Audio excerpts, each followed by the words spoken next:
परशुराम ने कर्ण को क्यों और क्या श्राप दिया था। महाभारत काल में युद्ध कला में सिर्फ मल्ल युद्ध ही नहीं होता था, बल्कि सभी तरह के शस्त्रों को चलाना भी सिखाया जाता था। इसमें खास रूप से तीरंदाजी पर जोर दिया जाता था। कर्ण जानते थे कि परशुराम सिर्फ ब्राह्मणों को अपने शिष्य के रूप में स्वीकार करेंगे। सीखने की चाहत में उन्होंने एक नकली जनेऊ धारण किया और एक ब्राह्मण के रूप में परशुराम के पास चले गए। परशुराम ने उन्हें अपना शिष्य बना लिया और वह सब कुछ सिखा दिया जो वे जानते थे। कर्ण बहुत जल्दी सीख गए। किसी भी अन्य शिष्य में उस तरह का स्वाभाविक गुण और क्षमता नहीं थी। परशुराम उनसे बहुत खुश हुए। उन दिनों परशुराम काफी बूढ़े हो चुके थे।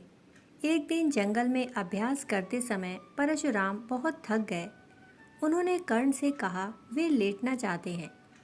कर्ण बैठ गया ताकि परशुराम कर्ण की गोद में अपना सिर रख सके। फिर परशुराम सो गए। तभी एक खून चूसने वाला कीड़ा कर्ण की जांघ में घुस गया और उसका खून पीने लगा। उसे भयंकर कष्ट हो रहा था और उसके जांघ से रक्त की धार बहने लगी। वह अपने गुरु की नींद को तोड़े बिना उस कीड़े को हटा नहीं सकता था, परंतु अपने गुरु की नींद को तोड़ना नहीं चाहता था। धीरे धीरे रक्त की धार परशुराम के शरीर तक पहुंची और इससे उनकी नींद खुल गई। परशुराम ने आंखें खोलकर देखा। वे बोले, यह किसका रक्त है? कर्ण ने बताया, यह मेरा रक्त है। फिर परशुराम ने कर्ण की जांघ पर खुला घाव देखा। रक्त पीने वाला कीड़ा कर्ण की मांसपेशी में गहरा प्रवेश कर चुका था। फिर भी वह बिना हिले डुले वहीं बैठा था। परशुराम ने उसकी ओर देखकर बोला, तुम ब्राह्मण नहीं हो सकते। अगर तुम ब्राह्मण होते तो एक मच्छर के काटने पर भी तुम चिल्लाने लगते। इतना दर्द सहकर भी स्थिर बैठे रहना ऐसे तो कोई क्षत्रिय ही कर सकता है। कर्ण बोला, हाँ, मैं ब्राह्मण नहीं हूँ, कृपया मुझ पर क्रोधित ना हो। परशुराम अत्यधिक क्रोध से भर गए और बोले, तुमको क्या लगता है तुम एक झूठा जनेऊ पहनकर यहाँ आ सकते हो और मुझे धोखा देकर सारी विद्या सीख सकते हो? मैं तुम्हें श्राप देता हूँ। कर्ण बोला, हाँ, मैं एक ब्राह्मण नहीं हूँ, पर मैं क्षत्रिय भी नहीं हूँ। मैं सूत पुत्र हूँ। मैंने बस आधा झूठ बोला था। परशुराम ने उसकी बात नहीं सुनी। उस स्थिति को देखते ही वे सत्य जान गए कि कर्ण एक क्षत्रिय है। वे बोले, तुमने मुझे धोखा दिया है। जो कुछ मैंने तुम्हें सिखाया है तुम उसका आनंद ले सकते हो, पर जब तुम्हें इसकी समुचित जरूरत होगी तब तुम सभी मंत्र भूल जाओगे जिनकी तुम्हें जरूरत होगी और वही तुम्हारा अंत होगा। कर्ण उनके पैरों में गिरकर दया की भीख मांगने लगे। वह बोले, कृपया ऐसा मत कीजिए। मैं आपको धोखा देने की नीयत से नहीं आया था। बस मैं सीखने के लिए बेचैन था और कोई भी सिखाने के लिए तैयार नहीं था। सिर्फ आप ही अकेले ऐसे इंसान हैं जो किसी ऐसे को सिखाने के लिए तैयार हों जो कि क्षत्रिय ना हो। परशुराम का गुस्सा ठंडा हो गया। वे बोले, लेकिन फिर भी तुमने झूठ तो बोला ही है। तुम्हें अपनी स्थिति मुझे बतानी चाहिए थी। तुमको मुझसे बात करनी थी, पर तुम्हें कभी झूठ नहीं बोलना चाहिए। मैं श्राप वापस नहीं ले सकता, पर मैं देख सकता हूँ कि तुम्हारी महत्वाकांक्षा राजपाट पाने या शक्तिशाली होने की नहीं है। तुम सिर्फ यश चाहते हो और तुम्हें यश मिलेगा। लोग हमेशा तुम्हें एक यशस्वी योद्धा की तरह याद करेंगे, पर तुम्हारे पास कभी शक्ति या साम्राज्य नहीं होगा और तुम कभी महानतम धनुर्धर के रूप में नहीं जाने जाओगे। पर तुम्हारा यश हमेशा बना रहेगा, जो कि तुम्हारी चाहत भी है।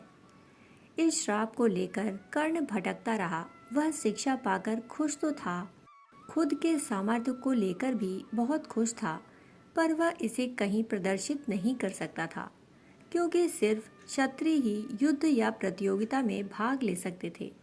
वह आंखें बंद करके किसी भी चीज पर निशाना लगा सकता था, अपने कौशल को प्रदर्शित नहीं कर सकता था। उसे बस यश की चाहत थी और उसे यश प्राप्त नहीं हो रहा था। उदास होकर वह दक्षिण पूर्व की तरफ चला गया और समुद्र के किनारे जाकर बैठ गया। वर्तमान समय के उड़ीसा राज्य में कोणार्क के पास उस स्थान पर बैठ गया जहाँ सूर्य देव की कृपा सबसे अच्छे से पाई जा सकती है। शायद कर्ण की याद में ही कोणार्क का सूर्य मंदिर बनाया गया। वह तपस्या करने लगा और कई दिनों तक ध्यान में बैठा रहा। खाने के लिए कुछ ना था, पर बैठकर ध्यान करता रहा। कुछ हफ्ते साधना के बाद उसकी भूख बहुत ज्यादा बढ़ गई। इस स्थिति में उसने झाड़ियों में एक जानवर देखा। उसे लगा कि वह एक हिरन होगा। उसने अपना तीर और धनुष निकाला और आंखें बंद करके तीर चला दिया। उसे तीर के निशाने पर लगने की आवाज सुनाई दी। वह मांस से अपनी भूख को शांत करने की कल्पना करने लगा, पर झाड़ियों में जाने के बाद उसे पता चला कि वह तो एक गाय थी। वह भयभीत हो उठा। आर्य गोहत्या को सबसे बुरा कर्म मानते थे।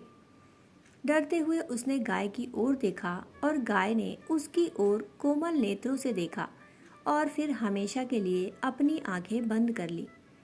वह व्याकुल हो उठा। उसे समझ नहीं आ रहा था कि वह क्या करे। तभी एक ब्राह्मण आया और मृत गाय को देखकर विलाप करने लगा। ब्राह्मण बोला, तुमने मेरी गाय को मार डाला, मैं तुम्हें श्राप दूंगा। तुम एक योद्धा लगते हो, इसलिए मैं तुम्हें श्राप देता हूँ कि रणभूमि में जब तुम मुश्किल स्थिति में होगे तब तुम्हारा रथ इतना गहरा धंस जाएगा कि तुम उसे बाहर नहीं निकाल पाओगे और तुम तब मारे जाओगे जब तुम असहाय होगे, ठीक वैसे जैसे तुमने इस असहाय गाय को मार डाला। कर्ण उसके पैरों में गिरकर बोला, कृपया क्षमा करें, मैं बहुत भूखा था। मुझे नहीं पता था कि वह एक गाय है। अगर आप चाहें तो मैं आपको 100 गायें इसके बदले में दे सकता हूँ। ब्राह्मण बोला, यह गाय मेरे लिए बस एक जानवर नहीं थी, यह मुझे सबसे अधिक प्रिय थी। मेरी मृत गाय के बदले दूसरी गायें देने के इस प्रस्ताव के लिए मैं तुम्हें और भी ज्यादा श्राप देता हूँ। दोहरे श्राप के साथ कर्ण आगे बढ़ा। उसे पता नहीं था कि उसे कहाँ जाना चाहिए। वह धूल के एक कण पर भी अपने बाणों से निशाना साध सकता था, पर इसका फायदा क्या? वह क्षत्रिय नहीं था।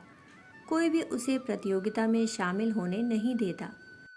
युद्ध में शामिल होने देने की तो बात ही नहीं थी। और अंत में वह बिना किसी लक्ष्य के यहाँ से वहाँ भटकता रहा।